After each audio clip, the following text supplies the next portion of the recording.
Well, today you're gonna sand down those walls again. You're gonna sand that ceiling because you didn't sand it all the way yesterday just because it was too wet. On Monday we'll do the texturing. One, two, three, again! Today I'm going to show you how to sand your third coat of drywall, and then we're going to show you how to apply our third coat of drywall in the places where it need it, because not all places need it right now because they weren't able to dry. All right, come on, let's get started.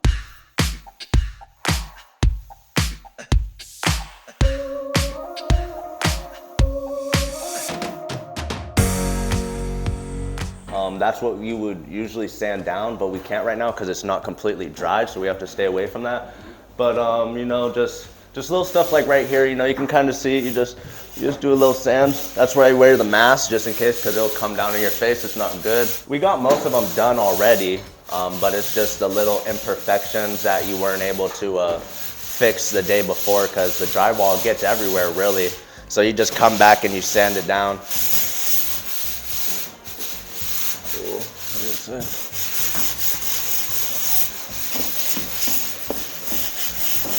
Yeah, we have to make sure that we see if there's any chunks of tape sticking up, because if there is, we'll have to cut those out, because it'll make a bubble under the drywall, and you do not want any bubbles, because it'll be extremely hard to cover up when you're doing your tape and texture, or when you're doing your texturing after all this. And it's just better to cut them out than to try to just go over them. Yeah, that's unfortunate about the windows though. We had the windows open originally yesterday, but they unfortunately got shut. So we didn't get all of our corners dried. So that'll put us a little bit behind, but we'll be able to catch up. We're already a little bit ahead, so it won't put us too far behind. We're dealing with all the little drywall boogers right now. We're making sure that we don't have any leftover little clumps and stuff. It doesn't have to be 100%, but you want to get all these like little corners, just make them nice and smooth. I need a new one, bro. Huh? I need a new one. New sander? Yeah, they get old, dude. I think Nelson got one. Yeah, I think he does as well. Yeah, like right here. We'll need to cut this out right here, because that's just gonna create a bubble, and that's just unacceptable, you know what I mean? So we'll have to cut that out. So right now we're gonna show you how to mix up the mud so we can do the ceiling, our last coat on the ceiling.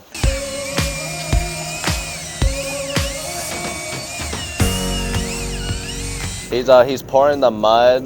It comes in the packages like that, and you have to add water to it to get it to the right texture that we need. And you can't add too much, you can't add too little, or you won't have the right texture. So it's, but it's not hard, you know, you just put a little in, mix it up, see the consistency. It's kind of like a pancake dough. I'm gonna show you how to mix the mud. You have to get water into it to make sure it's the right consistency, and then you stand on either side of it to make sure it doesn't budge. Because this thing has a lot of power in it, this drill, and it will throw it. And you also have to make sure you don't scrape the sides of the bucket, because we were getting chunks. The last 2-3 days we were getting chunks in our drywall, which was making it really hard for the other groups to properly do their things. But yeah, I think this might be a little too watery. We'll see right now. You want to start at a slow pace at first. I think we need some more. Look a little soupy to me. That's about the texture you want right there. This should be good right here.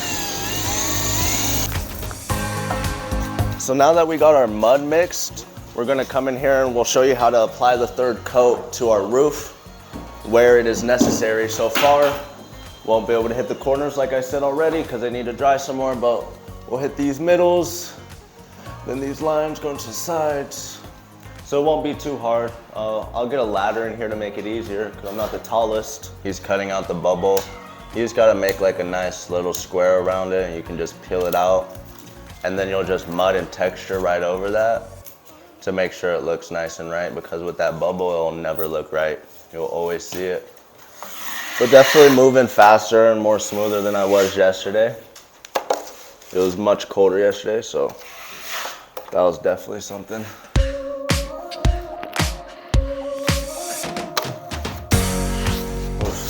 Arm starts to get sore pretty fast holding it above your head like that. We're just doing a real nice thin coat right now because you just want to make sure that all your seams and stuff are nice and covered. We unfortunately have all these little orange things in our drywall, which is making it a little bit harder. I don't believe it was from me mixing it up. I think it was because we used a batch from yesterday and it was already mixed up. So that's a little unfortunate.